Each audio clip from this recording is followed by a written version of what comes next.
so মোৰ এটা নতুন ব্লগলৈ আপোনালোক সকলোকে স্বাগতম জনাইছোঁ এয়া আপোনালোকে দেখিছে আমাৰ নগাঁৱৰ এখন নতুনকে এখন ব্ৰিজ ওপেনিং হৈছে সো বহুত ধুনীয়াকে বনাইছে ব্ৰিজখন মানুহে বহুত লেতেৰা কৰে বাৰু হলেও বনাওতে বহুত ধুনীয়াকে এইখিনি বনাইছে ভাবিছোঁ আপোনালোকৰ লগত মই ভিডিওটো শেয়াৰ কৰো কিন্তু ওপেনিং কৰা কেদিনমান হ'ল কিন্তু মোৰ ভিডিওটো দিওতে অকন পলম হৈছে মোৰ কিছুমান প্ৰবলেম চলি আছিল সেইকাৰণে ভিডিও বিলাক দিয়াটো অলপ দেৰি হৈছে সো সেইকাৰণে ভাবিছোঁ এই ভিডিওটো মই ৰাখিলো যেতিয়া আপোনালোকক নিদিনো কেনেকৈ থাকো সো আহক মোৰ ব্লগটো আৰম্ভ কৰো এয়া হ'ল এখন ব্ৰিজ নতুনকৈ ওপেনিং কৰিছিল সেইদিনা হিমন্ত অসমৰ মুখ্যমন্ত্ৰী সো হিমন্ত বিশ্ব ছাৰো আহিছিল ওপেনিং কৰিবলৈ বহুত ধুনীয়াকৈ বনাইছে আমাৰ নগাঁৱৰ এটা গৌৰৱ ভাবিছোঁ আপোনালোকক অকমান দেখুৱাই দিও তো চাই যাওক আৰু মোৰ ব্লগটো চাই প্লিজ কেনেকুৱা হৈছে জনাব লাইক কৰিব শেয়াৰ কৰিব আৰু কমেন্ট কৰিবলৈ নেপাহৰিব আৰু যিসকল মোৰ চেনেলত নতুন তেওঁলোকে যাতে প্লিজ মোৰ চেনেলটো চাই এবাৰ সাবস্ক্ৰাইব কৰিহে যায় এয়া চাওক কিমান ধুনীয়াকৈ বনাইছে এয়া ভূপেন হাজৰিকা আমাৰ অসমৰ গৌৰৱ তো এয়া তেওঁৰ মূৰ্তি ৰাখিছে গোটেইখিনি আপোনালোকক দেখুৱাও চাই যাওক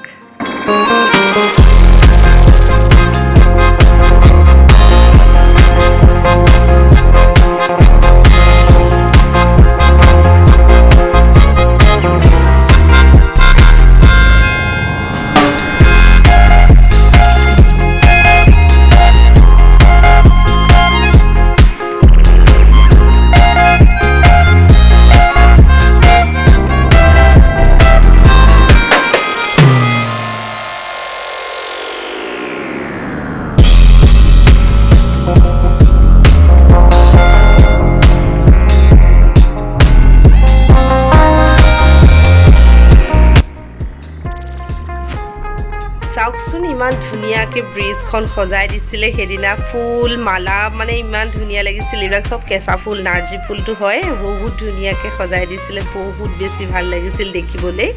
ধুনীয়াকৈ ইয়াত কাষত ধুনীয়াকৈ একদম পেইণ্টিং কৰি দিছিলে সো কালাৰফুল হৈ গৈছিল সেইদিনা দেখিবলৈ আৰু ওপেনিং কৰা সময়কলত নাছিলোঁ মই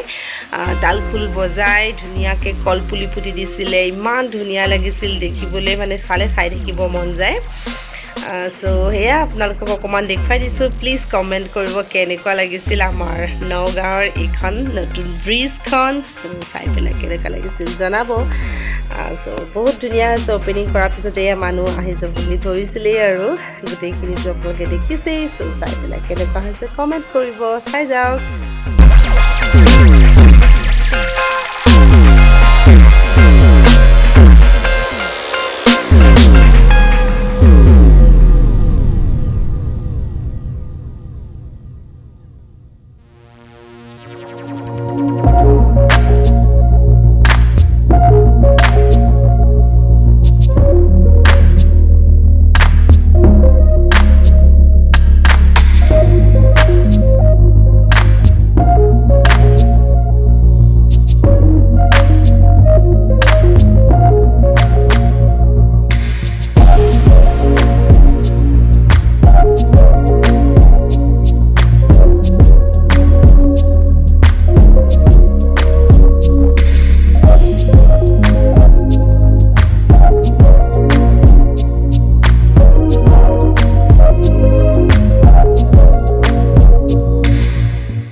ব্ৰিজখনৰ পৰা নামিয়ে এইখিনি ধুনীয়াকৈ মূৰ্তি সজাই থৈছিল পণ্ডিত জৱাহৰলাল নেহেৰু সুভাষ চন্দ্ৰ বসু সকলোবিলাকৰ ইয়াৰ নামখিনি মই ওচৰৰ পৰা পঢ়িব পৰা নাছিলোঁ হ'লেও যিখিনি দেখিছিলোঁ সেইখিনি আপোনালোকক জনাই দিছোঁ বহুত ধুনীয়া লাগিছিলে বহুত ধুনীয়াকৈ সজাইছিলে ইয়াতে অকমানকৈ এটা সুইমিং পুল ধুনীয়াকৈ এখন পাৰ্ক বনাই দিছিলে বহুত ভাল লাগিছিলে সুইমিং পুলটো দেখুৱাই দিছোঁ বাৰু নেতাজী সুভাষ চন্দ্ৰ বসু এয়া তেওঁলোকৰ মূৰ্তি ইয়াতে ৰাখিছিলে এইখিনিতে অকণমানিকে এটা চুইমিং পুল এখন ব্ৰিজ ইয়াতো সৰুকৈ বনাই দিছিল ইমান ধুনীয়া লাগিছিল আৰু সেইখিনি জেগালৈ ভিতৰলৈ সোমাই যাবকৈ পৰা মানে থোৱা নাছিলে কাৰণ মানুহেতো জানেই আৰু ন সোমালেই লেতেৰাই কৰি পেলাই সেইকাৰণে সেইটো কাৰণে সেইখিনিত গেট বন্ধ কৰি থৈছিল বাহিৰৰ পৰাই ফটো তুলিব লগা হৈছিল গোটেইখিনি এনেকেই আপোনালোকক দেখুৱাই দিছোঁ সো ভিডিওটো চাই যাওক আৰু ভাল লাগিলে প্লিজ লাইক শেয়াৰ আৰু কমেন্ট কৰিবলৈ নেপাহৰিব আৰু ভাল লাগিলে মোৰ চেনেলটো প্লিজ সাবস্ক্ৰাইব কৰিব নতুনকৈ যিসকল মোৰ চেনেলত তেওঁলোকে যাতে প্লিজ সাবস্ক্ৰাইব কৰিহে যায় সো চাই থাকক